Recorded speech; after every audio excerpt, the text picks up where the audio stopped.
Assalamualaikum warahmatullahi wabarakatuh.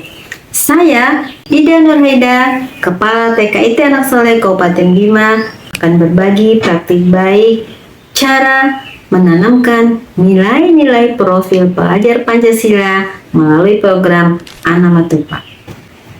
Tahun 2022-2023, Satuan telah menerapkan kurikulum Merdeka dengan opsi mandiri berubah.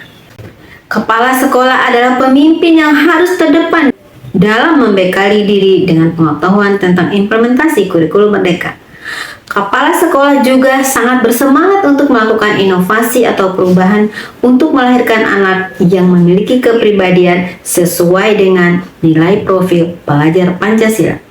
Kondisi anak yang datang dari berbagai latar belakang yang memiliki karakter dan keunikannya. Ada anak yang kurang mandiri, sangat sensitif dan mudah menangis, membuang sampah sembarangan, kurang peduli dan sedikit liar, sehingga apabila tidak sengaja disenggol temannya, maka ia akan reaktif dan membalas secara fisik. Sementara itu, di satu sisi, satuan ingin memberikan layanan terbaik pada anak dan terwujudnya PAUD berkualitas. Tantangan yang dihadapi adalah kurangnya dukungan orang tua untuk meneruskan di rumah model pengasuhan dan budaya positif yang telah dikembangkan di satuan pendidikan. Kegiatan parenting rutin yang diselenggarakan oleh satuan kurang adanya partisipasi dan kehadiran orang tua. Kemampuan literasi dalam arti luas yang dimiliki pendidik masih kurang, di mana pendidik harus dituntun agar dapat menyelesaikan permasalahan yang dihadapinya terkait pengasuhan dan pendidikan anak. Sebagai kepala sekolah, saya berpikir apa yang dapat dilakukan sebagai solusi dari keadaan dan kondisi yang ada. Selanjutnya, saya melakukan langkah-langkah sebagai berikut. Melakukan rapat antara kepala sekolah dan pendidik, melakukan koordinasi dengan orang tua terkait kondisi dan keadaan di satuan, dan yang ketiga, menyiapkan sarana yang dibutuhkan yang dapat menunjang program dan strategi. Yang keempat, melaksanakan program harian Anamatupah, yaitu anak yang nasionalis, aktif, mandiri, terampil, unik, peduli, dan amanah. Program ini muncul dari kebiasaan kami di satuan yang selalu memberikan pujian atau reward kepada anak apabila telah bersikap atau berperilaku positif. Tupah dalam bahasa Bima artinya luas, bisa berarti smart, pintar, kreatif, rajin, resik, santun, penurut, disiplin, peduli, dan lain-lain. Jadi Anamatupah artinya anak yang smart, pintar, cerdas, rajin, kreatif, mandiri, jujur, amanah, dan santun. Anamatupah adalah harapan kita semua dan orang tua. Anamatupah sendiri adalah akronim dari anak yang nasionalis, aktif, mandiri, terampil, unik, peduli, dan amanah. Anamatupah sendiri sinkron dengan visi satuan yang telah disesuaikan dengan kurikulum Merdeka. Pada jenjang PAUD, pendidikan dan pengasuhan anak tidak bisa lepas dari keunikan setiap anak.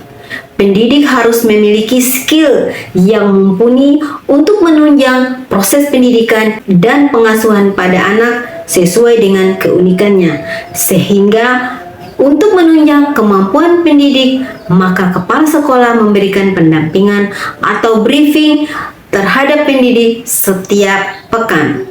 Program Anamatupah ini dilakukan melalui 3 cara, yaitu 1. Keteladanan pendidik yang berlandaskan falsafah Bima, Nggahi Rawi Pahu. 2. Pembiasaan positif pada anak berlandaskan falsafah Bima, Majalah Wadahu. 3. Program Prabusali. Program Prabusali ini adalah Senin Pancasila, Selasa Literasi, Rabu Budaya, Kamis Sains, dan Jumat Peduli. Program harian ini diharapkan dapat membentuk anak Matupah sesuai dengan muatan nilai profil pelajar Pancasila dalam mewujudkan PAUD berkualitas.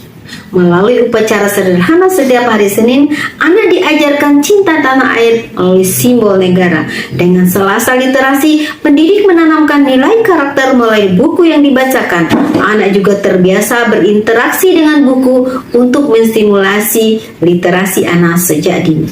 Melalui Rabu Budaya, anak dikenalkan pada pakaian khas Bima seperti rimpu, sanggentu, kapente, ataupun sam. Sedangkan Kamisain adalah program untuk melatih kemampuan berpikir kritis pada anak secara sederhana melalui pengenalan konsep-konsep seperti konsep sebab akibat.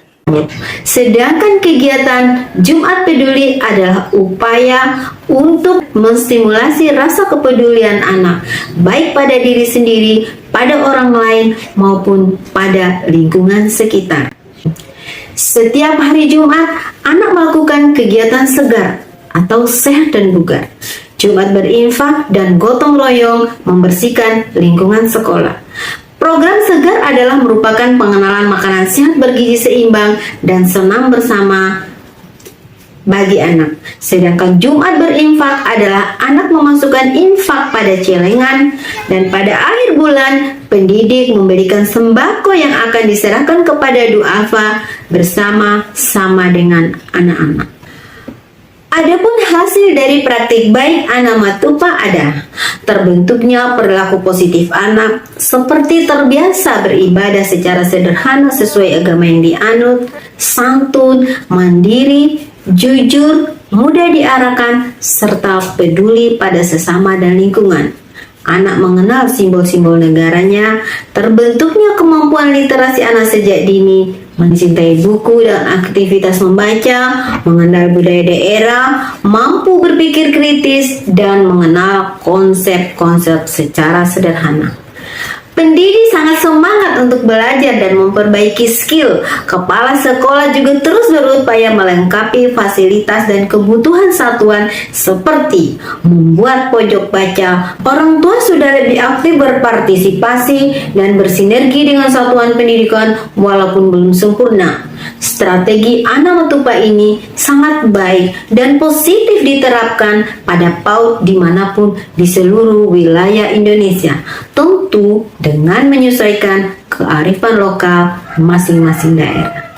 Harapan saya, semoga praktik baik ini dapat memberi inspirasi bagi teman-teman kepala sekolah atau pengelola PAUD hebat di seantero negeri ini.